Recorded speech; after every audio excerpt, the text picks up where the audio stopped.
तुकोबाराय विठ्ठल विठ्ठल तुकोबाराय विठ्ठल विठ्ठल तुकोबाराय विठ्ठल विठ्ठल. तुकोबांच्या संकीर्तनाचा 19वा भाग.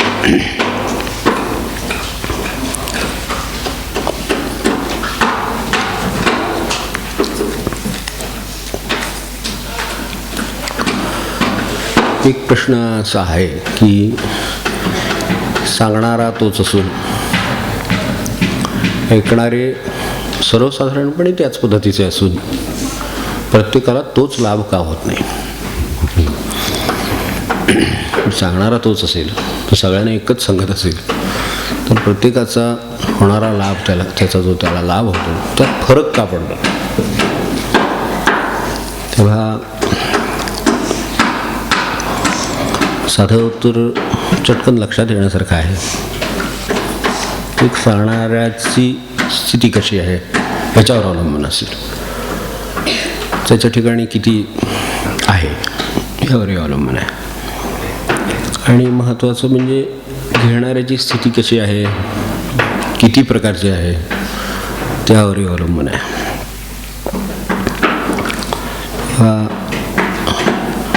जसं कृपेबद्दल म्हटलं जातं ती सर्वांच्यावर सारखीच आहे, पण घेणारा कसा आहे. पाऊस सगळीकडे सारखाच पडला पण पीक सगळ्यांचं सारखंच नाही आलं. त्यांनी मशागती केल्या, वेळेत हालचाली केल्या, कामं केली, त्यांचं व्यवस्थित झालं. ते बेसावध होते, त्यांचं काम कमी झालं. जे फिरकलेच नव्हते ते तसेच राहिले. हे जसं आपल्याला व्यवहारात दिसतं तसं त्या अर्थाने तिकडे काही चूक नाही. त्यांना ज्या वेळेला द्यायचं होतं त्यांनी देणं देऊन टाकलं. जसं गुरुला द्यायचं होतं त्यांनी देऊन टाकलं, देवाला द्यायचं होतं ते देऊन टाकलं. दर्शन किंवा देऊळ आहे ते एकच, मूर्ती एकच. जाणारा जो जातो तो मात्र काय नक्की घेऊन येतो. दरवाजातून बाहेर पडल्यावर चौकशी केली तर बरीच उत्तरं मिळतील वेगवेगळी. कुणी शांत होऊन आला, कुणी शांत झालाच नाही. इथे येऊन सुद्धा मला वाटलं तो उपयोग होईल, नाही झाला. इथपासून कितीतरी प्रतिक्रिया मिळतील. या सगळ्या कशावर अवलंबून असतील तर त्याची घेणाऱ्याची भूमिका काय होती त्यावर अवलंबून एक राहील. त्यासाठी मग काय होतं, जशी आपली भूमिका बदलते तसं तिथे काय आहे त्याबद्दलची भूमिका सुद्धा बदलते. मागे आपल्याला एकदा भावधरितया तारेला पाषाण म्हटलं. आपल्या डोळ्यासमोर असेल, म्हटलं तर पाषाण, म्हटलं तर पांडुरंग, म्हटलं तर राम, म्हटलं तर कृष्ण. आपण काय भावाने गेला असाल ते आपल्याला प्राप्त होईल. अगदी शेवटी आपल्याला आठवत असेल दासबोधात सुद्धा शेवटी म्हटलं की मत्सरधरी तया तेचे प्राप्त. त्यात जर समजा तो दोषच काढायला बसला असला तर काहीतरी सापडणार. कारण शेवटी काही ग्रंथ झाला तरी कसल्या तरी काय होईना विवरणाची म्हणा याची म्हणा त्रुटी राहील, कुठे काय शब्द अवघड येईल, मतात फरक असेल, असं करावं तसं करावं हा फरक असेल. पण तरीसुद्धा तो फरक तिथे तोच जर शोधायचा ठरवला असेल तर आपल्याला फरकच सापडेल इतकं सगळं केल्यानंतर. आणि जर म्हणून मग काय होईल, समजा अगदी चांगलं आहे अशी कल्पना करू, ती खूप चांगलं तिथं आहे, पण किती चांगलं सांगितलं आहे ह्याच्याबद्दल सुद्धा आपल्याला सांगता आलं नाही असं वाटेल. मत्सरधरी पुंसा तयाशी त्याची प्राप्त. म्हणजे इतकं करून त्यातून काय घ्यायचं होतं ते न मिळता हे मला सांगता आलं नाही याचा कदाचित मत्सर होईल. म्हणजे त्याला जे तो घ्यायला गेलेला आहे ते त्याला मिळेल आणि हे त्याच्या स्थितीवर अवलंबून आहे असं सांगण्यासाठी जे काही अभंग आहेत त्याच्यात.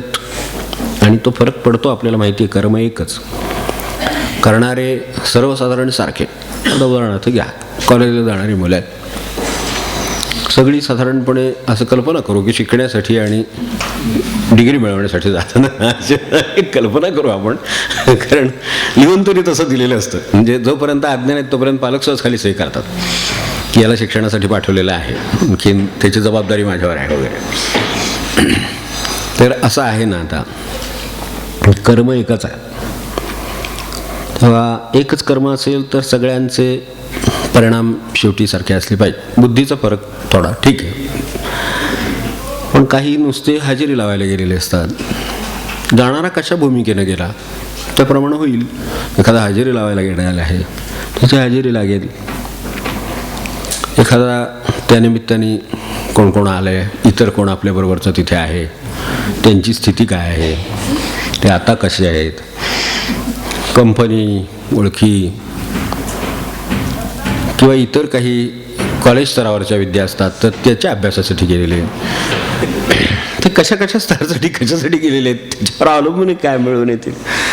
तेव्हा काही असं जातात ना, ते आता कॉलेजमध्ये परिसर अभ्यासासाठी. परिसर अभ्यास खूप लवकरच्या शाळा करा म्हणजे याचा होतं, पण कॉलेजला एक परिसर अभ्यास असतो असं माझ्या लक्षात आलं. तर त्याचाही अभ्यास काही करून तर ते काय शेवटी पडेल त्यांच्या पदरात. तर हे जे हजेरी लावून गेले काठावर पास होतील, ठीक आहे बाबा, एवढं तरी त्याचं मेरिटच म्हणावं लागेल आजच्या काळात की तो हजर होता. 95% कॉलेजला हजर होता हे सुद्धा मेरिटच समजावं आणि काठावर का होईना सोडतील. हे बाकीचे जे परिसर अभ्यासवाले आहेत, कंपनीवाले आहेत, ओळखीवाले आहेत, काही खात्री देता येत नाही स्वतःला सांभाळू शकतील की नाही याची. तसं जर असेल तर मग आपल्याला जे स्वीकारायचं ते स्वीकारावं लागेल. पुन्हा एकदा परत आणखीन एकदा अभ्यास करावा लागेल त्याच परिसराचा. ते काय FYS काय ते त्याचा परत एकदा करावं लागेल. आणि तिसरे कदाचित असेही गेलेले असतील की ज्यांना फक्त अभ्यास दिसते समोर. ते जसं अर्जुनाला फक्त डोळा दिसतो, बाकी त्याला माहीत नाही, बाकी पानं किती येतं काय हे काही त्याचा प्रश्न नाही. तर तिथे त्याचं लक्ष वेधाकडे त्याचं काम आहे. त्यामुळं त्याच्या बाबतीत फरक पडला तो उत्तम गुणांनी पासून पुढच्या काय अधिक काही असेल, स्कॉलरशिप असेल, काय असेल, नंबर असेल, ते मिळवून पुढे गेला. तेव्हा एकाच कर्माचे ह्या सगळ्या बरोबरीच्या माणसांचे असून 3 परिणाम झाले ते त्यांच्या भूमिकेवर झाले. एक काठावर, एक नापास आणि एक उत्तम गुणाने पुढच्या वाटचालीला मोकळा झाला. वास्तविक कॉलेज एकच, तास तेच आहेत, शिक्षक तेच आहेत, सगळं एकच आहे, तरीसुद्धा हे फरक पडले. तेव्हा यासाठी आपल्या भूमिकेकडे लक्ष वेधावं हा एक उद्देश आहे अभंग सांगण्यामध्ये. आपली स्वतःची जे करायला चाललो आहोत त्याच्याकडे माझी भूमिका काय आहे, ती कॅज्युअली घेतलं आहे, सिरियसली घेतलं आहे, काय साधायचं आहे ते मला माहिती आहे तिथं जाऊन, असं असेल तर जे साधायचं आहे तेच साधलं जातं. नसेल तर कार्यक्रमाला कोण कोण आले हे बघायला सुद्धा काही लोक कार्यक्रमाला येतात. तसं प्रकार असतो. कार्यक्रमाला कोण कोण आहे, समजा लग्नाला कोण कोण आले म्हणजे आमचे सगळे पाहुणे आले का नाही, हे आले का नाही, ते आले का नाही, हे बघायला लग्नाला गेले असतील तर कदाचित त्या अक्षतेला सुद्धा नसण्याची शक्यता आहे. असंही होऊ शकतं, कारण कोण पाहुणे आले ते बघायचं आहे. असं जर असेल तर पाहुणे भेटतील पण लग्न चुकेल असं होईल. तर तसं आयुष्यात असे होण्याची शक्यता आहे. आपली भूमिका कशी आहे, कशासाठी गेलो. फार मोठ्या प्रमाणात जर पुढे गेलं तर प्रपंचच्या त्या कॉलेजमध्ये सुद्धा, कारण महाराज म्हणायचे ना प्रपंच ही सुद्धा शाळाच आहे, परमार्थाची शाळा आहे ती. त्यामुळे त्याही शाळेत गेल्यानंतर पुन्हा अगदी परिस्थितीला कंटाळून, अगदी जीवाला कंटाळण्यापर्यंत, म्हणजे कंटाळून आत्महत्या करण्यापासून सुखदुःख भोगीत राहण्यापर्यंत, आणि त्याच प्रपंचातून समर्थ जसं म्हणाले मातीतून अत्तर काढलं म्हणाले. महाराज समर्थांच्याबद्दल बोलताना असं म्हणाले होते की ही सगळी मातीतून समर्थाने अत्तर काढला हा त्यांचा विशेष, की ह्याच प्रपंचातून त्याने कसं हे साधावं परमार्थ हे शिकवलं. तेव्हा या अर्थाने त्याच प्रपंचातून ईश्वर प्राप्तीचं शेवटी फळ निर्माण करणारे लोकही आहेत. काही प्रपंचातले जसे अगदी टोकाला जाऊन निराश होऊन आत्महत्या करून थांबलेले आहेत, काही सुखदुःख भोगीत भोगीत गेले, काही ईश्वर प्राप्ती करून गेले. तोच प्रपंच सर्वांना काही फार मोठा वेगळा आहे असं नाही. तेच 4 माणसं, तेच सगळे व्यवहार, सगळं त्यांच्या वाट्याला तेच होतं. तेव्हा अनुकूलता प्रतिकूलता अनेकांना वाट, ह्याला अनुकूल आहे म्हणून हे करतात, त्यांना प्रतिकूल आहे म्हणून त्यांना जमत नाही, यांना असं आहे तसं आहे, काय तब्येतीचे असेल, पैशाची असेल, शरीराची असेल, अशी प्रकृतीची असेल, अशामुळं त्यांना ते जमतं आणि आम्हाला ते जमत नाही असं काही असतं. तर मग आता नुकतंच आपण परवाच्या दिवशी यांचं स्मरण केलं, कलावती यांचं स्मरण केलं. त्यांना काय प्रपंचाची अनुकूलता होती आपण चरित्र वाचलं असेल, किती वेळा आपण त्याचा संदर्भ घेतला असेल. तर त्यांना काय म्हणून प्रपंचाची अनुकूलता होती म्हणून त्यांनी प्रपंचाचे सोनं करून दाखवावं. तर आज आपल्याला त्यांचं स्मरण करावं लागतं, त्यापासून प्रेरणा मिळते. त्यांच्या सांगण्यातून जेवढं टिपून ठेवलेलं आहे ते सुद्धा आज आपल्याला मार्गदर्शक ठरतं. इतकं सगळं त्यांनी करून ठेवलं, ते त्याच प्रपंचात करून ठेवलं ना, त्याच लोकांच्या बरोबर जगताना करून ठेवलं ना, म्हणजे हेही शक्य आहे माणसाला. त्यांना त्यांच्या प्रापंचिकदृष्ट्या विचार केला तर त्यांना काय मिळालं, आपल्याला त्याच्यापेक्षा जास्त मिळाले. मी महाराजांच्या बाबतीत सुद्धा नेहमी आपल्याला म्हणलं असेल की महाराजांच्या वाट्याला जी प्रपंचातली दुःख, उणीवा, निंदा, काय नातेवाईक हे जे काय आलं असेल त्याच्या मनानं आपल्या वाट्याला काही आलं नाही असं म्हटलं पाहिजे. सगळे जरी यादीच करायची ठरवली तरी त्याच प्रपंचाचा त्याने रामरूप करून त्याचा लोकांना उलटा आनंद वाटला आणि तो अजून आज हे सुगंध सगळीकडे दरवळत आहेत. ही मंडळी कोणी 100, कोणी 200, कोणी 300 हे असे जगून गेलेली मंडळी आहेत, तर तेही आपल्यासमोर आहेत. तर हे कशामुळं फरक पडला, त्यांच्या भूमिकेमुळं फरक पडला. त्याच प्रपंचाकडे त्यांनी कसं बघितलं, त्याच कॉलेजकडे जर विद्यार्थ्यांनी कसं बघितलं तसं त्याच्यावर हे अवलंबून आहे. तर यासाठी त्याकडे जाणाऱ्याचा भाव कसा होता तसं त्याला फळ मिळालं. तेव्हा भावावर हे सगळं अवलंबून आहे. आपली भूमिका कशी आहे त्याच्यावर अवलंबून आहे. तुम्ही जर मिळवायला चाला असेल तर तिथे सुद्धा ते मिळेल, जिथे कुठे जातात तिथे मिळेल, कारण भाव आहे आपला. जिथे जाल तिथे तो भावाने आपल्याला मिळेल. त्यासाठी इथे गेलात तरी तुम्हाला विठोबाच्या देवळात जे मिळेल तेच पंढरपूरच्या देवळात जाऊन मिळेल, तेच रामाच्या देवळात जाऊन मिळेल. हे सगळं आहे, पण माझा भाव आहे की तिथे ते आहे आणि मला ते मिळू शकतं आणि मी ते घेण्यासाठी आलेलो आहे. आरास कशी केली हे बघण्यासाठी आलो नाही, ह्याच्यापेक्षा ते लहान आहे का मोठे आहे बघण्यासाठी आलो नाही. माझा उद्देशच हा आहे, माझ्या ठिकाणी भाव आहे आणि जर भाव असेल तर तसं फळ मिळेल हे सांगण्यासाठी त्यांनी 2-3 प्रकारांनी आपल्याला समजावून दिले. आणि याचा अनुभव संतांच्या चरित्रामध्ये येतो, कसा तेही पाहता येईल.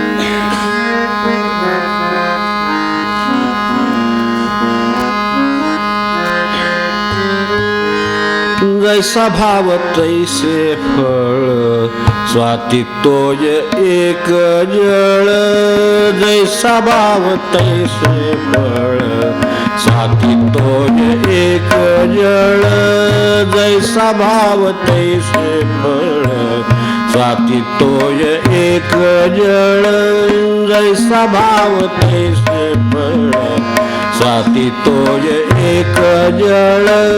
जैसा भाव तैसे फळ, स्वाती तोय एक जळ. जैसा भाव तैसे फळ, स्वाती तोय एक जळ. स्वाती नक्षत्रावर पडलेला पाऊस एकच आहे, पण परिणाम उदाहरण म्हणून जोग महाराज म्हणतात तसं किंवा मामा महाराज म्हणतात तसं, आपले अण्णा महाराज म्हणतात तसे परिणाम त्याचे मात्र 3 दिसतात. अनुभवायला येणारे परिणाम, कुणी म्हणो न म्हणो, आपण जाऊन प्रत्यक्ष पाहिले तरीच आहे. स्वाती तो एक जळ. किंवा एक शिंपला आहे तर त्याच्यातही ते पाणी पडतं.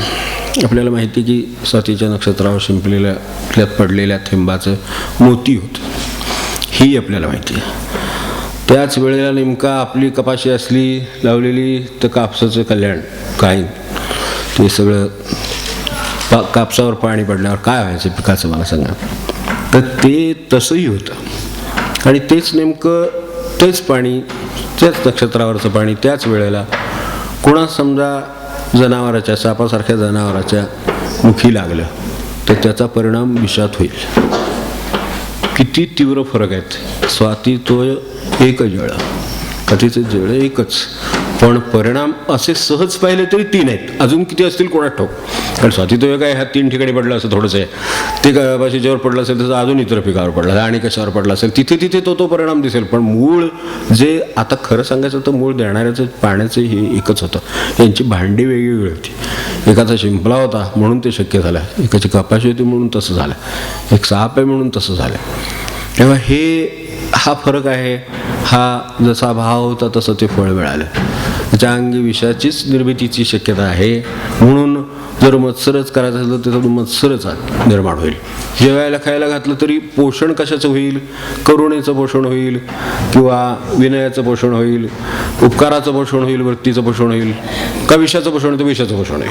तर शेवटी तिथे तेच आहे भाव, म्हणूनच भाव स्थायी भाव असतो आहे.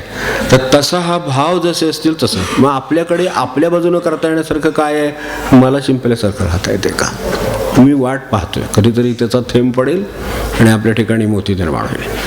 ते मोती म्हणजे मोती शब्द बरोबर वापरला, मला वाटतं की जोग महाराजांनी तो वापरला आणि बरोबर हा शब्दात आपल्याला बिडकर महाराज म्हणालेले आपल्याला आठवत असेल.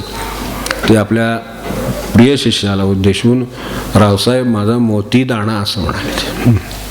तो माझा मोती दाणा आहे म्हटले. आपल्या गुरुंना असं वाटेल का की आपण त्यांचे मोती दाणे आहोत असं वाटेल. असं आपल्याकडे काय असेल त्यांच्याकडे होतं. हा माझा मोती दाणा आहे म्हणून त्यांचं ते दुसरं जे चरित्र निघालं त्याचं नाव सुद्धा ते आहे, रावसाहेब माझा मोती दाणा.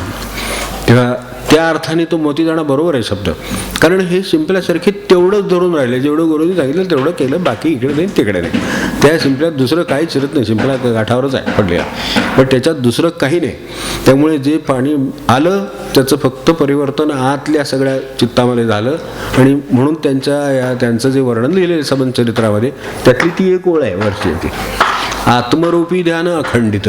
बाकीचं तर चाललंच आहे, इकडे तिकडे लक्ष द्यावंच लागेल. प्रपंचात समोरनं गाडी आली तर बाजूला सरावं लागेल, इथं नक्की आहे. आपण गाडी चालवतो असं तर वाट द्यावी लागेल, ठीक आहे, एवढं तर करावं लागेल. व्यवहाराने काय नाही करावं लागेल त्याच्यातलं, पण त्यांनी अस्वस्थता नाही आहे काही चित्ताला. लोक कशा कशा गाड्याला चालवतात, मग ते नको. अलीकडे कोणाला काय बांधर आलेली ते नाही, भानगड नाही, आपण बाजूला जाऊन चाल. अगदी साध्यात साधं म्हणजे म्हणू नये, पण गधेबाबा होते तसं आहे. गधेबाबांचं गुरु गधा, म्हणून त्यांना गधेबाबाच म्हणत, आपल्याला माहिती असते. तो खूप शिकण्यासारखं आहे. साध्या याच्यासारखं कचऱ्यावर आणि याच्यावर त्या कपट्यावर राहतात.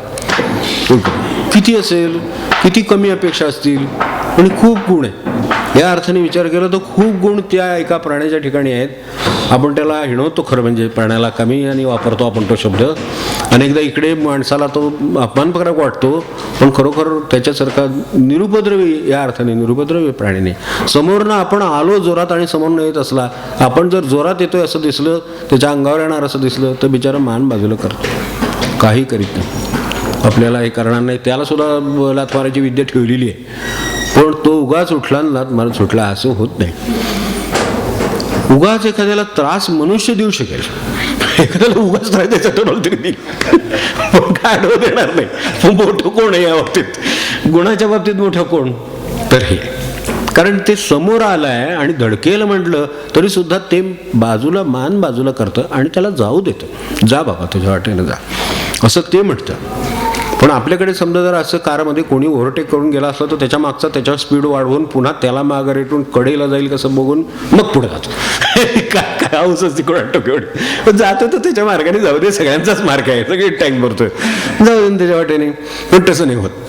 हा फरक राहतो. म्हणजे आपलं हे कसं आहे, आपलं चित्त कसं आहे, काय घेऊन जायला आलो, तर त्याच्यावरती त्या चित्ताच्या स्थितीवर, आपल्या भावावर, आपल्याला जे घ्यायला आलो आहे त्याच्यावर सगळं मिळणं अवलंबून आहे. सगळा भगवंत मिळेल, पण घ्यायला भगवंतच घ्यायला आलोय का हा मूळ प्रश्न आहे. मला ते हवंय का, तर मग तिथे ते दिसेल नव्हे मिळेल. दिसेल तर आहेच, सदा माझे डोळा तुझी मूर्ती, अहो दिसतेच त्यांना ती.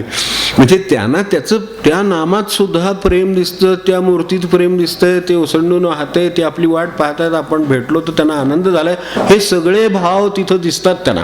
पण त्यांना ते हे वाटत नाही. आश्चर्य आहे आपल्याला, म्हणजे आपल्याकडून सुद्धा माणसं जातात नाही असं नाही. त्यांचं कसं असतं की त्यांना कुठेतरी जायचं असतं दुसरीकडे, म्हणजे ते वाटेत जाता जाता पंढरपूरला गेलेले असतात. त्यामुळे त्यांच्या दृष्टीनं काय अपेक्षा असणार, जसा भाव तसं मिळतं. मग काय नाही, काळ्या पाषाणाची 2-3 फुटाची मूर्ती आहे, तिची दर्शन घेतलं, पुरातन आहे, बरीच कळलं नाही किती वर्ष चौकशी केली, किती वर्षापूर्वीची आहे, कुठून आली, काय वगैरे काय नीटचं काय माहिती कळली नाही. आणि मग तेथून आम्ही ते डायरी लिहितो ना आपण तसं, तेथून आम्ही सोलापुरात सिद्धेश्वर तलाव पाहण्यास गेलो. जाऊ तुम्हाला काय मिळायचं ते मिळालं नाही, इकडे ह्यानं जे मिळालं ना ते नाही मिळालं. सदा माझे डोळा जड तुझे मूर्ती, सदा माझे डोळा जड मूर्ती, सदा माझे डोळा जड तुझे मूर्ती. रखुमाईच्या पती सोयरिया, रखुमाईच्या पती सोयरिया, सदा माझे डोळा जड तुझे मूर्ती, सदा माझे डोळा जड तुझे मूर्ती. गोड तुझे रूप, गोड तुझे नाम, गोड तुझे रूप, गोड तुझे नाम. देई मज प्रेम सर्व काळ, देई मज प्रेम सर्व काळ, सदा मध्ये डोळा तुझे मूर्ती, सदा मध्ये डोळा तुझे मूर्ती, विठो माऊली हाची वर देई, विठो माऊली हाची वर देई. काय भूमिका आहे त्यानुसार पुढचं सगळं आपल्याला सुचत जातं ना. त्यांना ते कसं सुचत जातं ते सुद्धा बघण्यासारखं आहे. अहो तसं विचार केला, व्यवहाराने विचार केला, एक पाषाणाची, काळ्या पाषाणाची जुनी मूर्ती आहे, कितीक वर्ष झाली ती डोकं ठेवून ठेवून पाय झिजले त्याचे, तरी त्याची तक्रार नाही आहे, म्हणणं नाही आहे. आपल्याला एखादा जातानाचा पाहायला लागला कोणाला तरी किती अस्वस्थता आहे आपण बघतो. माणसं जास्त घरी आली तरी सुद्धा यावी तसंही वाटतं आणि येऊ नये तसंही वाटतं, कारण त्रास होतो. आपली सगळी अवस्था अशी आहे, इथे जग लोटले तरी सुद्धा येऊ. आणि कोण नसलं घरामध्ये तर असं वाटतं कोणच नाही घरी, कोणतरी याला बोलावं त्याला बोलावं. सगळी आली बोलावलेली, त्याच्यापेक्षा जास्त आली तर आणखीनच काय कल्याणात ते काय बोलावलं नव्हतं तरी ते त्यांना घेऊन आले. अरे हो येऊ देत की, तुम्हाला व्हावेच होते ना, 4 माणसं मिळाली की आणखी जास्त, ते काही विषय नाही. असं असून सुद्धा त्यांना गेल्यानंतर सदा माझे डोळा जडो तुझी मूर्ती असं वाटतं. म्हणजे त्या ठिकाणी प्रेम किती ओतलं भाव त्यातला, तो ह्यात ज्याला ओतायला जमला त्याला सजीवात कुठेतरी ओतता येईल. तो मुद्दम ठेवलं तसं ते, तो तिथे पाषाणाच्या मूर्ती, पाषाणाच्या काय मूर्ती, आपल्याला ज्या सजीव मूर्ती आहेत त्याच्यात हा भाव बाळगता येत नाही, म्हणून निर्जीवातून शिकायला लावलं. निदान तो तुम्हाला बाळगलात नाही बाळगलात तरी काय म्हणणार नाही. अशा ठिकाणी जिथे बाळगला किंवा नाही बाळगला तर प्रतिक्रिया येईल, तिथे ठेवायचं आहे खरं. म्हणजे समजा हातभाव मुलाबद्दल बाळगला नाही, वडिलांबद्दल बाळगला नाही, भावाबद्दल बाळगला नाही, बायकोबद्दल बाळगला नाही, आपल्या घरातल्या माणसांच्याबद्दल बाळगला नाही, प्रतिक्रिया येईल, तुम्हाला कशाची किंमत नाही. लगेच आपल्याला देव म्हणतो का तुला कशाची किंमत नाही, नाही हो म्हणून ठीक आहे नसू दे तुला, जेव्हा कधीतरी कळेल त्यावेळेला येशील, जेव्हा कधीतरी वाटेल तेव्हा येशील, असं ते तो थांबायला तयार आहे. म्हणून तिथून सुरुवात केली. आपल्याला ते जमणार नाही. एकदम घरातला मनुष्य त्याच्या ठिकाणी जे जे भेटे भूत म्हणजे खरंच हा चांगल्या अर्थाने, म्हणजे आपली जे काय सगळी माणसं आहेत ती मानी जे भगवंत, एवढं जमणार नाही आपल्याला. म्हणून म्हटलं निदान तिथून तरी सुरुवात करावी. त्याचं काय म्हणणं नाही आहे. त्या प्रेमाने तो घरी हा आनंद घेऊन जाऊ शकेल. सदा माझे डोळा जडो तुझी मूर्ती, एवढ्याने तरी खुमाईच्या पती सोयर या त्याच्याशी सोयरी केली. त्याचे गोड तुझे रूप, ज्याला त्याचे गोड रूप वाटते त्याला जगातल्या सगळ्या गोष्टींचं रूप गोड वाटेल. झाडाचं गोड वाटेल, माणसाचं गोड वाटेल, सगळं त्याला गोड रूप लागेल. यासाठी ते आहे, त्याला गोड नाम वाटतं. म्हणून विठोबा रखुमाई, म्हणून पांडुरंग, म्हणून विठ्ठल, सगळ्यात आनंद आहे. ते सगळ्यातला आनंद आहे हा घेता येत नाही, म्हणून आपल्याला त्या पडद्यासमोर बसायला लागतं आनंद घ्यायला. आणि मग डोकं तापलं, ते त्रास झाला म्हणजे मग म्हणतात बघा उगाच माझा वेळ गेला. तर काय आमंत्रण दिलं होतं त्याने आपल्याला वेळ घालावा म्हणून आमच्यासमोर, पण ते घालावा असं वाटतो आणि मग नंतर तो डोक्याला त्रास होतो. तर ते तसं होण्यापेक्षा हे जे खरं आहे ते जे आहे तेच गोड आहे, तेच आपल्याला योग्य दिलेलं आहे. गोड तुझे रूप गोड तुझे नाम, त्याच्या नामातलं प्रेम जर एकदा कळलं आणि ते कळावं. मला थोडंसं कळलंय, अजून जरा जास्त कळावं. आज मला कळलं म्हणून मी इथपर्यंत आलो, कळलं म्हणून मी बाहेर डोकं ठेवलं, हे आजचं आहे. पण देई माझं प्रेम सर्व काळ. मला सांगा खरा दुष्काळ कशाचा? प्रेमाचाच आहे की घरामध्ये तरी कोण कोणाला मानत नाही, मुलगा ऐकत नाही, वडील ऐकत नाही, भाऊ ऐकत नाही, म्हणजे काय झालं शेवटी? प्रेम नाही ना. प्रेम असेल तर ते सगळं सोपं आहे. सगळ्या एकमेकांच्या चुका बरोबर सगळं पदरात घालता येतं, सगळं घेता येतं, सगळं त्याला मदत करता येते, काय असेल नसेल ते देता येतं, मागता येतं, सगळं ठीक आहे. प्रेम आहे म्हणून मागता येतं, प्रेम आहे म्हणून देता पण येतं. प्रीती विणं रुसू नये, समर्थ म्हणाले ना, प्रीती विणं रुसू नये. उगाच कुठेतरी रुसता येत नाही. रस्त्यावरचा माणूस आहे आणि रुसलो त्याच्यावर, त्यामुळे जाऊ तिकडे, ते विचारणार सुद्धा नाही, हो की नाही? प्रीती विणं रुसू नये. समजा आपल्या एखाद्याचं पटत नाही, त्याच्यावर रुसलं, ते बरं झालं म्हणेल, नाहीतरी आपलं पटत नव्हतं ते रुसलं, हेच बरं झालं. मार्गेट नाही, पुन्हा विचार करायला नको. चहा घेताना तुम्हाला हवा आहे का विचारायला नको, ते बरं पडेल त्याला. तसं नाही, पण प्रीती वेणं रुसू नये. ती प्रीती असेल आणि जर रुसलेला असेल तर काय रुसला बा एवढं तर विचारेल, काय राहिलं का, चुकलं का, हवंय का, कमी पडलं का, विचारेल गेली काहीतरी, म्हणून प्रीती वेणं रुसू नये. समजा ते सुद्धा सांगितलं. मग ते प्रेम आणि सर्व काळ देई माझं प्रेम सर्व काळ विठो माऊलीये. आणि असं माझे असताना विठो माऊली हाची वर दे, हाची वर दे. आपल्या मागणी गेलो की परतीची गाडी, पेट्रोल, काय ज्या अडचणी असतील डोक्यात आलेल्या, घरी गेल्यावर घरच्या अडचणी काय जे असेल डोक्यात ते सगळं सुटू दे, ते सगळं मार्गी लागू दे, सगळं एकदा व्यवस्थित होऊ दे व्यवस्थित होऊ दे, याबद्दल शंकाच नाही, चांगलंच होऊ दे. अहो, ज्याच्या हातात ठेवलं आहे त्याला जग चालवता येतं. ते आपले एवढेसे खेळातला प्रपंच नाही का चालवता येणार. मुलं आपल्यासमोर भातुकलीतला खेळ खेळतात, आपण गंमत म्हणून बघत बसतो. ती केवढीशी ती फळपाट, केवढीशी ती पोळी, ते काय चुरमरा, ते सगळं, ती एवढासा गॅस, ती शेगडी, ते सगळं हेच परमेश्वर आपल्याकडे बघितल्यावर म्हणतो. यापेक्षा काय आम्हालाच काळजी लागली आहे, मिळेल का नाही मिळेल, होय की मिळेल. मग आपण त्या मुलांना सांगत, तुझं होऊ दे, त्याला काय कमी पडलं तर मी देईन. त्याला किती लागतं? 1 वाटीभर चिरमुरे, आपल्याकडे असतात डबाभर चिरमुरे, तुम्हाला खात्री आहे. ह्याला कमी पडले, सांडले, लवणले, पाय पडला, काय झालं, त्यातली मूठभर परत दिली की ह्याचा सगळ्या दिवसाचा स्वयंपाक होणार. तसंच तिथं आहे. फार मोठ्या प्रमाणावर आहे म्हणून विश्वंभर, त्यामुळे तिथं काही पत्ताच लागत नाही. तिथले एक मुठभर काढून द्यायचं म्हणजे काय हो, काही नाहीच. आणि हे अशा स्थानी बसलेले तर आपल्याला कल्पना येत नाही. बाबा महाराजांना विचारलं होतं की त्यांनी साधन सांगितलं करायला, आपल्याला माहिती ना त्यांना साधन, त्यांनी काय शिष्याने विचारलं, मी असं साधन करायचं. त्यांनी त्याला सांगितलं होतं खरं म्हणजे, तू असा जप करत जा, हे लिहून काढत जा, थोडं लिखित साधन, थोडं याचं साधन, थोडं ध्यानाचं साधन, सगळं सांगितल्यावर म्हणाले एकदा गुरुचरित्र वाचा असं म्हणत आहे. तेव्हा ते म्हणाले आमचे चरित्र आम्हाला ऐकवण्याची काही जरूर नाही, सांगितलं ते करा.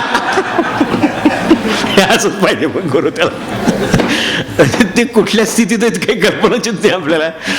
आणि मग असं होतं. मग त्यांच्याकडे हे जसं आपण एखाद्या त्या डब्यातले चिरमुरे एवढेसे काढून द्यावे आणि त्या प्रपंचाची आपल्याला काही काळजी वाटू नये. ते जे काय चाललंय त्याच्यात लग्न होतात, त्याच्यात त्या विहिणी रुजतात, ते विहिणी असतात, ते सगळं त्या ज्यांच्यात घडत असतं मुलांच्यात. बघा तुम्ही काय वाढताय, मी काय मागितलं, महाराज नाही का म्हणाले, आपल्या बोधकथामध्ये आहे बघा, महाराज म्हणाले मी तुम्हाला बासुंदी मागितली आणि तुम्ही हे काय वाढताय, म्हणजे चिरमुरेत. पण रुसायचं असतं आणि ते सगळं शिकलेलं असतं, कोणाकडनं शिकणार. हे शिकलं कुठे मुळात, हे इकडंच शिकलं सगळं, त्यावर नाही असं वाटायला लागलं. त्यामुळे ते होऊ नये. तर असं जर असेल तर गोड तुझे रूप काय पाहिजे, विठो माऊली आची वर दे, मला तूच वर दे. ह्या काय वर दे, तर आमचं ते सगळं दुपारचं संध्याकाळचं ते जे काय आपलं चाललंय ना, ते आपलं खेळातलं जे काय चाललंय, ते गॅस जोडला, ते हे जोडलं, त्याच्यावर ते एवढंसं पातेलं ठेवलं, त्यात तो स्वयंपाक केला, हे जे आपलं चाललंय, हे ह्याची आपल्या काळजीनं झोप लागत नाही. अशा अवस्था हे होणार कसं, सगळं होणार कसं. ते जसं त्यानं मुलांची करण्याची चिंता आपल्याला लागत नाही, ते जे काय करतायत त्याची, तशी भगवंताला आपले हे जे काय चाललंय ह्याची चिंता लागत नाही. त्याच्या दृष्टीने ही सगळी भातुकली चाललेली आहे, त्यांचे संबंध आहेत, त्याप्रमाणे ते होणार आहे सगळं. आणि काय राहिलं तर मी आहे, आपण जसं म्हणतो मुलाला, हे काय राहिलं तर मला सांग. इकडे तो डबा भरलेला त्या चिरमुऱ्याने, त्यामुळे तिथे काही खरं मागायची गरजच नाही. पण काय मागायचं झालं तर मला काय ती गाडी मिळू दे, लग्न होऊ दे, काय जे व्हायचं आहे ते नको, त्याची काही गरज नाही. विठो माऊली वर हाची दे, विठो माऊली हाची वर दे, काय दे, विठो माऊली हाची वर दे. संचरो निराही हृदया माझे, संचरो निराही हृदया माझे, सदा माझे डोळा जडो तुझी मूर्ती, सदा माझे डोळा जडो तुझी मूर्ती. संचरोनी नाही हृदया माझी खात्री नाही देत आहेत की माझ्या हृदयात काय दुसरं भरेल उद्याला. इथं आहे तोपर्यंत बरं आहे, तू दिसतोयस, पण तू एकदा दिसेन असा झालाच की काय डोक्यात शिरेल हे सांगता येत नाही. म्हणून संचरोनी राही हृदया माझी, हृदयात सुद्धा नुसता बसू नकोस, मला फिरायची सवय. मनाने का होईना मनुष्य फिरतच असतो ना सारखा. बसल्या जागी आहे, दिसतो बसलेला, पण फिरतोय किती, प्रत्येकाला आपापलं माहिती आहे या क्षणी कुठं कुठं. तर तसं ते वायुरूप आहे मन, त्यामुळे ते फिरत असतं सारखं. त्यामुळं तिथे सुद्धा तू राहशील, तो राहाच, पण संचरोनी राहा, सगळीकडे भरून राहा, त्याच्यातच तू संचार माझ्या हृदयामध्ये करीत राहा. म्हणून तुका म्हणे काय, हाच वर दे फक्त की हृदया माझे तू संचरून राहशील. तेवढं राहिलाच, बाकी सगळं आपोआप होते, त्यांना माहीत आहे. मग ती खात्री घेऊन जो गेलाय त्याला ती खात्री मिळेल. ज्याला ही खात्री नाही त्याला पुन्हा बाहेर आलं की जसं चपला, काळजी, पिशवी, छत्री आपलं काय असेल ते गबाळ, तसं आपलं काळजीचं परत गबाळ बरोबर घरी घेऊन जायचं. पुन्हा जेव्हा काय बुधवार गुरुवार रविवार काय असेल तेव्हा जिथं कुठे जाणार तिथे जाताना सगळं बरोबर घेऊन जायचं. असं नको व्हायला म्हणून ह्यांचं म्हणणं आहे भाव तैसा फळ देणार आहे. तर आपल्याला जर समजा ते शिंपला होता येत असेल तर बघावं प्रयत्न करून.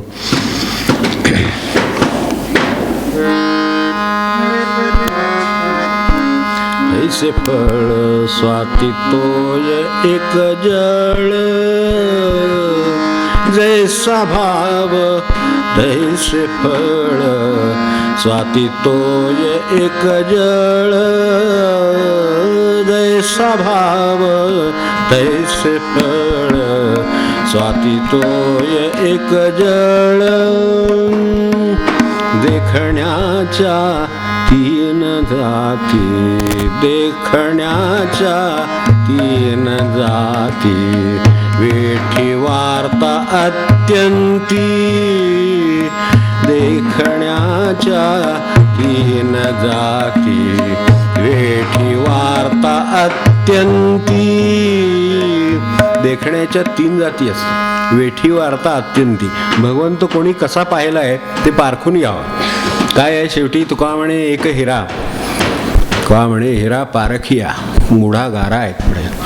त्यामुळे जर ओळखलं नाही, गुरु ओळखला नाही, भगवंत ओळखला नाही तर गार समजण्याची शक्यता आहे. तो गार वाटेल, तो हिरा आहे हे लक्षात यायला पारखणारा लागतो.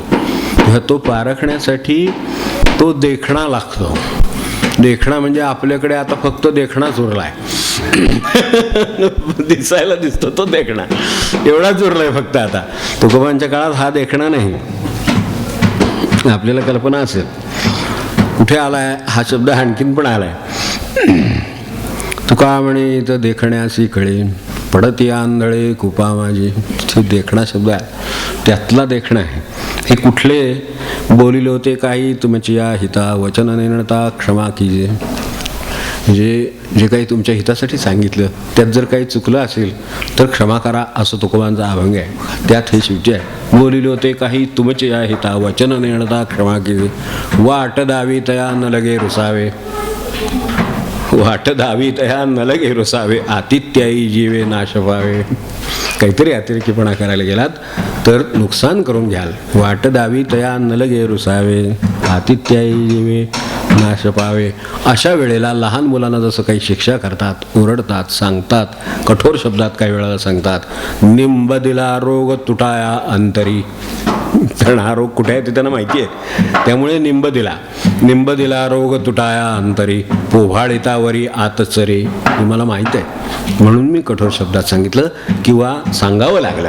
निंब दिला रोग, आपल्याला माहिती आहे की निंबाचं हे कडू आहे प्यायला, मग त्यावेळेला त्रास वाटतो पिताना.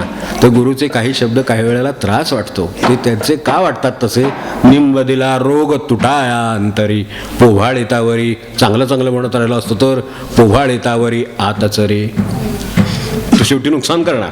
म्हणून निंब दिला रोग तुटाया अंतरी, पोभाळितावरी आतचरे. तुका म्हणे हित देखण्यासी कळे. त्या ठिकाणी हे सगळं ओळखणारा जो आहे आणि म्हणून त्यांनी सांगितलेलं चांगलं वाईट जो दोन्ही स्वीकारून अंमलात आणण्याचा प्रयत्न करतोय आणि ज्याला हे आपल्या हिताचं आहे आणि हे श्रद्धेचं भांडं त्याच्याजवळ आहे, तर तिथे काम होणार. तुका म्हणे हित देखण्यासी कळे, पडती आंधळे कुपा माझी. तिथे ते आंधळे, तिथे जर हे सांगतोय पुढे खड्डा आहे आणि तो जर आधी सांगतोय ते जर वेळेत ऐकलं गेलं तर त्यातच खड्ड्यात पडत तो वाचेल. ह्याच्यासाठी मी निंब दिला रोग तुटाया अंतरी. आपण सांगतो अनेकदा अमुक करू नको, अमक्या ठिकाणी जाऊ नको, अमक्या गावाला जाऊ नको, अमक्याशी संबंध ठेवू नको. हे जे काही सगळं आहे ते कशासाठी सांगतात तर पुढचं त्यांना दिसत असतं. निंब दिला रोग तुटाया अंतरी, पोभाळितावरी आतचरे. हे जरी कठोर लागलं, कधी चुकीचं वाटलं आपल्याला, तरी त्या अर्थाने हा देखणा आहे. आता परमेश्वराला पाहणारे सुद्धा देखण्याच्या तीन जाती, वेठी वार्ता अत्यंती. तिन्ही प्रकारचे आहेत लोक. यात लक्षात ठेवावं की एखादं मंदिर आहे, चालू आहे काम समजा, किंवा जाण्या येण्याचं काम चालू आहे, तर देवघरात जाऊन मनुष्य देवासमोर जाऊन पूजा करून आला समजा आणि त्याला विचारलं की आपल्या घरात देवांची संख्या किती आहे, 5 मिनिटं तरी घोळात पडेल. 7 सांगावे का 5 सांगावे का 15 का 12 का 3 रोज पूजा करतो आपण. आपल्या घरातल्या देवाची संख्या सांगितली की 7 असं नाही म्हणतात. म्हणजे काय झालं ते काम, म्हणजे मला सांगा की तिथं जे सगळे ठेवलेले आहेत देव तर ते सगळे उचलायचे, खाली ठेवायचे, पाणी घालायचं, सगळं काय सांगितलं असेल त्याप्रमाणे जेवढं त्या आपल्या मिनिमम टायमिंगमध्ये काय जमतंय तेवढं सगळं करायचं. वर असतील तेवढी फुलं घालायची, नमस्कार, गुड नाईट, की चालली परत, की नाही, good day, good night time, कारण सकाळी करत असतील अशी अपेक्षा आहे. त्यामुळे गुड डे म्हणून निघायचं आपल्या कामाला. मग त्यामुळे ते लक्षात राहतं त्याचे संबंध कुठे आहे. म्हणून त्याला वेठी, हे वेठबिगारीचं काम आहे. कधी कामात चुकत नाही, बिगारी करतो. पण असंच देवाचा संबंध असला, त्यांनी आता देव पाहिला नाही का, आता ज्यांनी उचलून खाली ठेवला, पाणी घातलं वर परत ठेवला, गडबडीत होता म्हणून पुसला पण नाही, ते पण मी सूक्ष्म बरोबर एक धरून, हो काही ना, ते पण एवढा पण वेळ नसतो. ते म्हणतात आपोआप वाळत असते. देवाने असं एकदा आपल्याला म्हणलं म्हणजे काय, देवच आहे आपला, आपल्यावर कृपा आहे. खरोखर असं कृपाळू कोण भेटणार नाही. कृपाळू सज्जन तेवढे फक्त ह्याच्या पलीकडे दुसरे बाकी कोण नाही. तेव्हा ती सुद्धा वेळ नसला तर उचलून जागेवर ठेवलं तर एक क्षणभर विचार करून बघा की किती देव आहेत आपल्या घरामध्ये. आता ज्याच्याकडे बिचाऱ्याने एकच ठेवला असेल आधीच हा सगळा विचार करून, त्याचा काय प्रश्नच नाही. तो धोरणीच माणूस आहे. मुळातच कुठेही अडचण पुढे येऊ नये कोणाकडे, सज्जनाकडे संताकडे कधी अडचण येऊ नये. तर ते सोडा, त्यांच्याकडे परंपरेनं चालत आलेलं आहे. तिथं जो विचार आता क्षणभर मनुष्य पेचात पडतो की 8, 9, 10, 11, 12 तरी काही तर राहिल्यासारखं वाटतं. परत 12 सांगू तर चुकेल, एक दिवस सुटायला नको. तेव्हा असं जे काय असेल ह्याच्यावरनं कळतं हे वेठी. दुसरं काय आहे, देव आहे हे आम्हाला कल्पना आहे, ऐकलं आहे, खूप लोकांनी पाहिलं आहे. ते वार्तावाले, वार्तापत्र आपले दुसरे कुठे घडलंय तिथे काय आपण नव्हतं, पण जेव्हा आहे तिथे आपण नव्हतो, जे कुठे असतात तिथे नव्हतं, पण ऐकलंय त्याच्यावरनं असला पाहिजे. लोक एवढे सांगतात त्याच्यावरनं आहे, सांगण्यावरनं आहे. आत्यंतिक जे आहेत ते अनुभवाचे. पूर्वीचा आत्यंतिक शब्द अनुभवावर आहे. प्रत्यक्ष ज्यांनी अनुभव घेतलेला आहे, आयुष्याची शंका आहे का काही.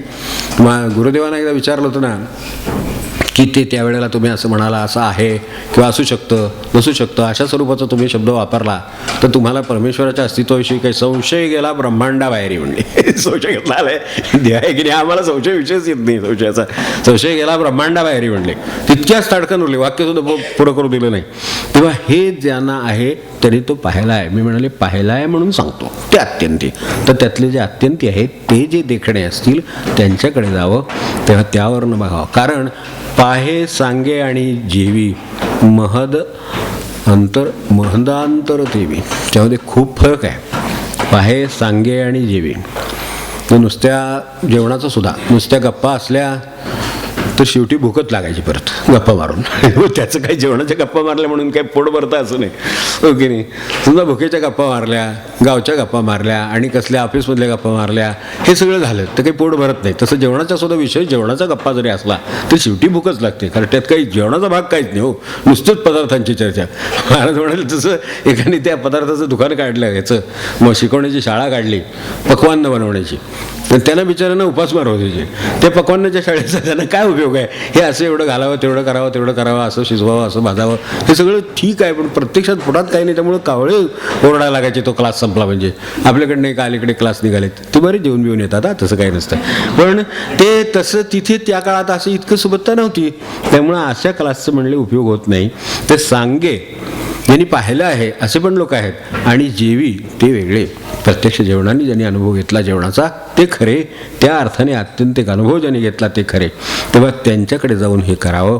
आणि यांना जसं ते आपल्याला हे नाम गोड लागतं, रूप गोड लागतं, गोड तुझे रूप, गोड तुझे नाम, तसं ज्यांना होतंय तसं आपलं त्या भगवंताचं होईल काय, हा खरा प्रश्न आहे. माझं होईल का नाही, ते काय आजार आहे तो बरा होईल का नाही, हे लग्न होईल का नाही, ह्या मूग घर होईल का नाही, ते होईल का नाही, ते होईलच.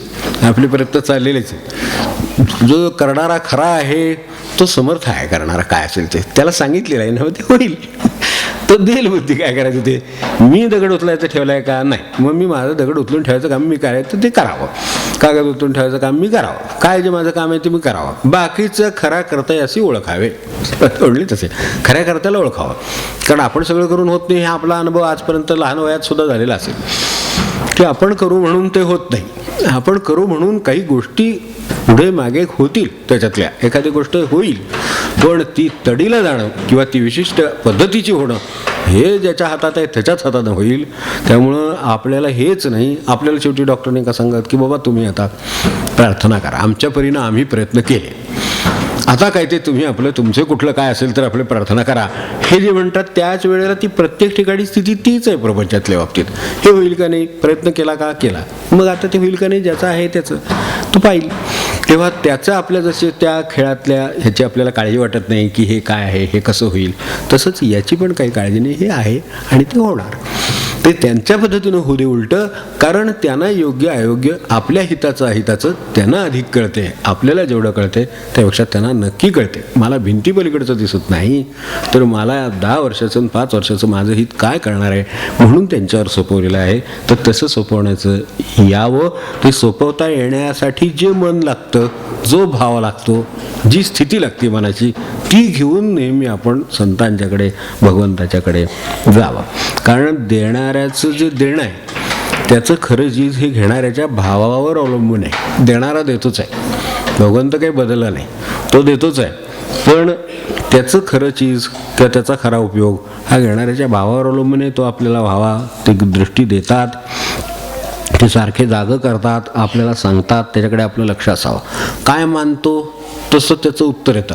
आपल्या ध्वनीला जसं समर्थ म्हणाले तसं की बोलण्यासारखे उत्तर येते, तसंच ते आहे. आपल्या डोंगरासमोर जरी जोरा मोठ्याने ओरडलं तर डोंगरावरून आपण जे ओरडलो होतो त्याचाच प्रतिध्वनी येतो.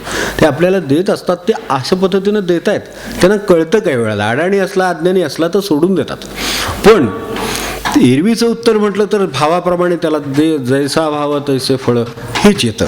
तर त्यासाठी तो भाव कसा शुद्ध होईल, काय हवा आहे. आपल्याकडे ह्या इथं भाऊसाहेब महाराज बसलीत, तर भाऊसाहेब महाराजांची मुलं होते 2, आपल्याला माहिती आहे, कृष्णाजी पंत होते आणि भीमराव. तेव्हा ते काय म्हणायचे, एका वाक्यात ते आपण लक्षात ठेवू, वेळ नाही आपल्याला जास्त. तर ते एका वाक्यात म्हणायचे की भीमू मला बाप समजतो. बरोबर आहे, वडील होते त्यामुळे वडील बाप समजतो, त्यामुळं मी त्याला बाप होतो म्हणले त्याला मी. आणि कृष्णाजी पंत मला गुरु समजतो, त्यामुळे मी त्याला गुरु होतो म्हणले. तीच व्यक्ती आहे, त्याला ती वडील म्हणून त्याचं काम करते काय असेल ते, आणि हा गुरु मानतो म्हणून गुरुची जे देणं असतं ते देतो. कारण तो म्हणले तो तसं मानतो म्हणून तसं आहे, हा असं मानतो म्हणून असं आहे. जसा भाव आहे तसं माझं त्याचं उत्तर आहे. तेव्हा आपण काय मानणार, काळ्या पाषाणाची प्रतिमा एवढी उंचीन तेवढी उंचीन एवढं घेतलं तर मग काय तुम्हाला मिळालं, ते कुठेच मिळायचं नाही. मग जिथे आहे तिथे ते हजर आहे. खरं सांगायचं तर ते जर कळलं तर मग हा प्रश्न यायचाच नाही. आणि मग आपल्याला त्याचा आनंद, तुका म्हणे काही न मागे आणिक तुझे पायी सुख सर्व आहे. म्हणे माझं काही मागणं नाही, काय गरजच ते माझ्या दृष्टीने मागायची असं राहील. तर हे व्हावं यासाठी हे सगळे प्रयत्न ते वेगवेगळ्या बाजूनी जागा करायचे करतात, तर ते आपल्याला मिळावेत. आणि जसं आत्ता म्हणलं तसं पंगतीचं वर्णन करण्यापेक्षा प्रत्यक्ष घासभर 2 घास जेवणं म्हणजे ही श्रद्धा ठेवणं, म्हणजे श्रद्धा ओळखणं, म्हणजे आपले खऱ्या अर्थाने त्यांच्यावर सोपवणं, हे जे आहे ते खरं आहे. तर ते सोपवण्याची आपली भूमिका असावी. आणि महाराज नेहमी म्हणायचे अभंग संपला, आता तिथे पोथी असायची रोजची, पोथी संपली की महाराज असं म्हणत की पोथी संपली किंवा भजन संपलं, दर्शन संपलं, काय प्रवचन आहे ते संपलं की आता सर्वसाधारणपणे आता आपली पण वेळ होणार, आपण ही पुस्तकं मिटून ठेवणार, भजनाचं पुस्तक मिटून ठेवणार, किंवा पोथी असेल तर वाचन झालं की आपण मिटून ठेवणार. नाही, आपण आता वाचन सुरू आहे, वाचन झालं की मिटून ठेवतो. तर महाराज मात्र दरवेळेला आठवण करीत की पोथी वाचन संपलं की पोथी तर व्यवहाराने मिटावी लागेल, पोथी काही उघडी ठेवून फिरत नाही सगळीकडे, तर ते ठीक आहे म्हणायचे. पण पोथी वाचन संपलं की आता इतर कामांची वेळ झालेली नसून त्यात जे आत्ता वाचलं त्याचं आचरण करण्याची वेळ झाली असं समजावं. आता श्रद्धेची वेळ झाली असं समजावं.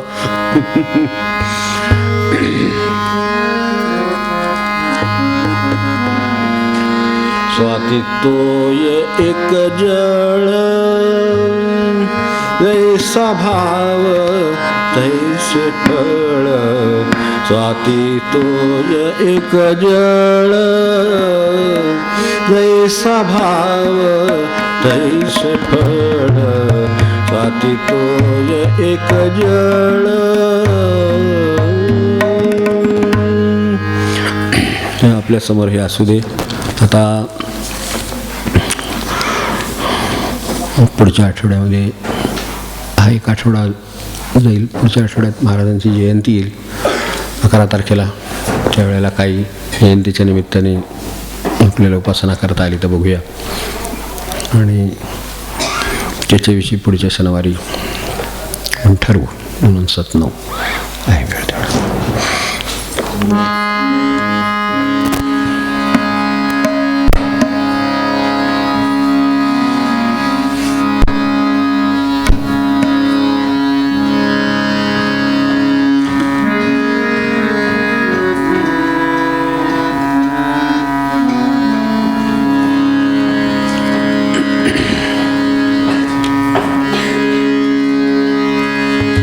पान 153 पद 38. हे सगळ्याची आपल्याला आठवण करीत राहायचं असेल, गरज आहे त्याची. ही भाव टिकवायचा असेल, जो कळला तो आपल्याला बाळगायचा असेल, वाढवायचा असेल, ही एवढा एकच मार्ग आहे.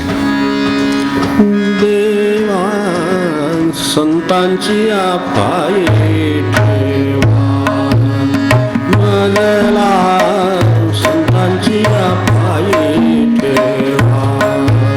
देवा संतांची पाये ठेवा. सुखासाठी कोठे जावे, दुःख कुणाशी सांगावे. सुखासाठी कोठे जावे, दुःख कुणाशी सांगावे. संत शांत करती जीवा, सर्व भावसी विसावा. संत शांत करती जीवा, संतांची पायी ठेवा. देवा संतांची पायी ठेवा. मजला संतांची पायी ठेवा. जग झिजे स्वार्थासाठी, कोणी नसे कोणासाठी. जग झिजे स्वार्थासाठी, कोणी नसे कोणासाठी. संत मात्र करीती सेवा, जगासाठी झिजविती जीवा. संत मात्र करीती सेवा, जगासाठी झिजविती जीवा. संतांची पायी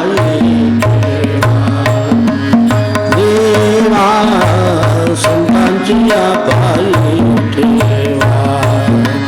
मजला संतांची पायी ठेवा. भेदभावासी नास्थान, बोध कृपाई समान. भेदभावासी नास्थान, बोध कृपाई समान. संत कल्याणाचा ठेवा, तेथे घोटाळू दे जीवा.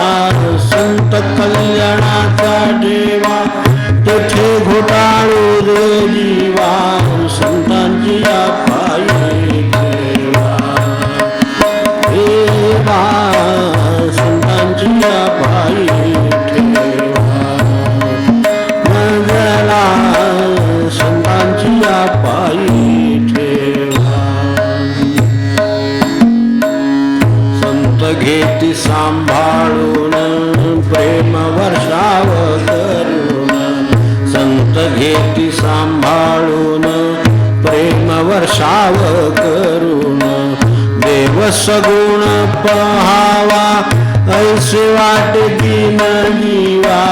देव सगुण पहावा, ऐसे वाटती न जीवा.